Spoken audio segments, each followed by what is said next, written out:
Assalamualaikum warahmatullahi wabarakatuh. Perkenalkan, nama saya Muhammad Restu Abadi Ruslan dengan NIM 19930421101. Kelas Manajemen Sumber Daya Manusia B.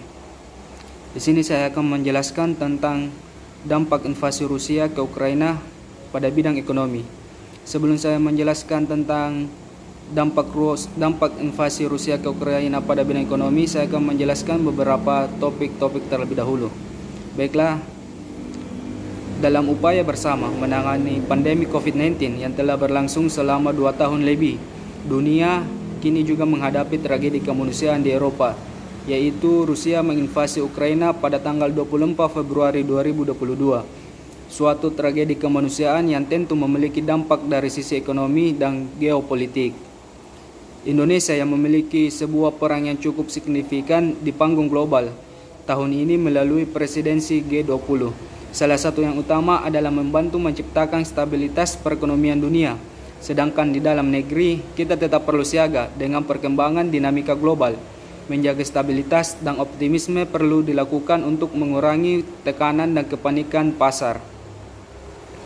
Invasi Rusia atas Ukraina ini turut menambah tekanan bagi perekonomian global di tengah berbagai macam risiko lain, seperti normalisasi kebijakan moneter Amerika Serikat, terganggunya rantai pasok global yang memberikan tekanan pada harga komoditas terutama energi dan pangan, hingga masih berlangsungnya pandemi COVID-19. Di tengah pemulihan ekonomi yang tidak merata, invasi tersebut merupakan suatu perfect storm bagi negara-negara berkembang yang masih berjuang untuk memulihkan perekonomiannya. Dalam sistem keuangan logistik global yang semakin terintegritas, konflik Rusia dan Ukraina tersebut berdampak signifikan terhadap konstelasi perekonomian dunia. Dampaknya bagi perekonomian domestik dapat dilihat dari sektor keuangan hingga sektor real. Sehari setelah invasi, pasar saham di berbagai negara mengalami koreksi yang cukup signifikan. Indeks saham di bursa Rusia anjlok tajam hingga 33% dan memaksa otoritas setempat menutup bursa sahamnya hingga saat ini.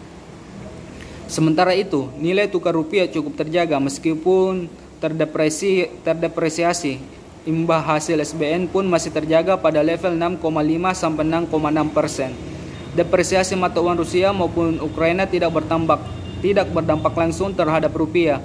Namun jika nilai tukar lain yang signifikan bagi Indonesia seperti yen dan yuan yang mengalami depresiasi, sangat mungkin rupiah akan terkena efek tular. Kestabilan mata uang dapat dipengaruhi oleh neraca modal dan neraca perdagangan. Dari sisi neraca modal ada dua yang utama, saham dan obligasi. Sejauh ini dari sisi saham, negara-negara Asia justru mendapatkan limpahan realokasi investor sehingga menerima aliran dana masuk. Bursa saham Asia misalnya cenderung menguat di awal Maret meski sempat mengalami koreksi pada hari pertama terjadinya sebuah invasi.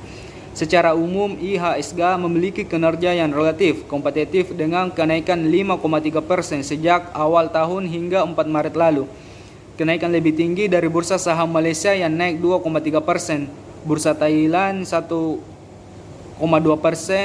bursa Singapura 33%, bahkan dari kinerja S&P 500 yang tumbuh minus 0,5% sejak awal tahun ini. Sebagai contoh, inflasi di Amerika Serikat mencapai 7,5%, India 6%, Inggris 5,5% pada Januari tahun ini.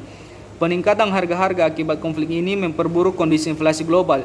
Jika Fed meningkatkan suku bunga lebih cepat atau lebih drastis dari perkiraan sebelumnya, biasanya akan terjadi realokasi alami dari portofolio global keluar dari negara berkembang dan menuju safe haven aset. Selain itu, jika The Fed mulai meningkatkan suku bunga, negara-negara berkembang pun mendapatkan tekanan untuk menjaga perbedaan suku bunga, yang pada akhirnya mempengaruhi aliran modal.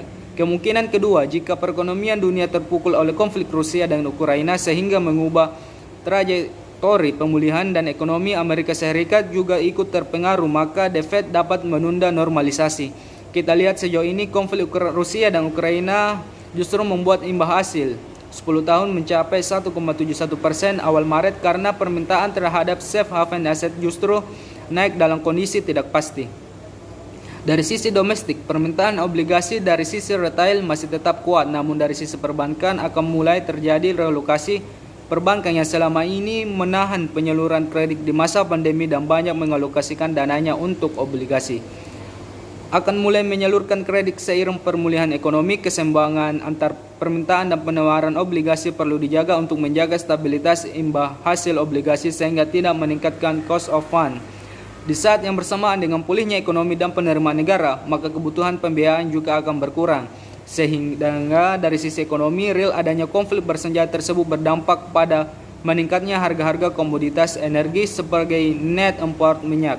Kenaikan harga komoditas ini menurunkan surplus current account atau dengan kata lain dapat meningkatkan defisit, sedangkan kenaikan harga CPO dan batubara justru meningkatkan current account karena Indonesia merupakan net exporter.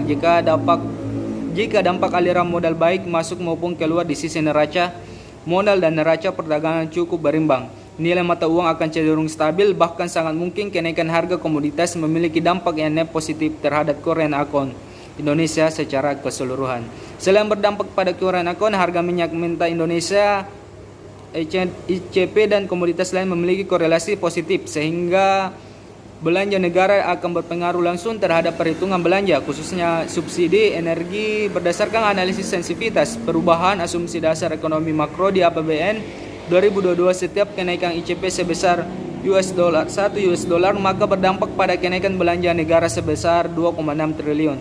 Namun terdapat juga korelasi positif pada sisi pendapatan. Setiap kenaikan ICP sebesar $1 akan berdampak pada negara sebesar 3 triliun. Jadi dampak neto perubahan harga minyak global terhadap APBN cenderung dapat terkendali. Ceteris preview, setiap kenaikan harga CPO 1% barrel justru dapat meningkatkan surplus APBN 0,4 triliun dari perspektif perdagangan. Kontribusi Ukraina dan Rusia relatif tidak terlalu signifikan terhadap total perdagangan dunia dengan masing-masing mencapai 1,38% dan 1,25% perdagangan dan perekonomian negara-negara besar yang merupakan mitra dagang utama Indonesia seperti China, Jepang, Amerika Serikat sudah ikut terpengaruh secara signifikan pula. Fundamental perekonomian Indonesia masih cukup baik, secara inflasi masih cukup terjaga. Apalagi dibandingkan dengan banyak negara lain, nilai tukar stabil imbal hasil obligasi negara masih cukup terjaga.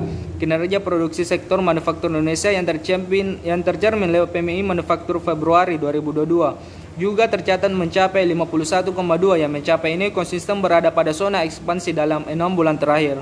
Hal ini menunjukkan industri Indonesia masih berdaya di tengah merambaknya variasi Omikron. Waspada itu perlu, namun kita juga perlu menciptakan optimisme pasar. Di tengah perkembangan konflik geopolitik, peran dan tekanan ekonomi globalnya, Indonesia memiliki andil yang cukup signifikan, terutama dalam membantu menciptakan stabilitas perekonomian dunia melalui perannya sebagai Presiden G20. Mungkin itu yang bisa saya jelaskan. Lebih dan kurangnya mohon dimaafkan. Wabillahi taufiq wal hidayah. Wassalamualaikum warahmatullahi wabarakatuh.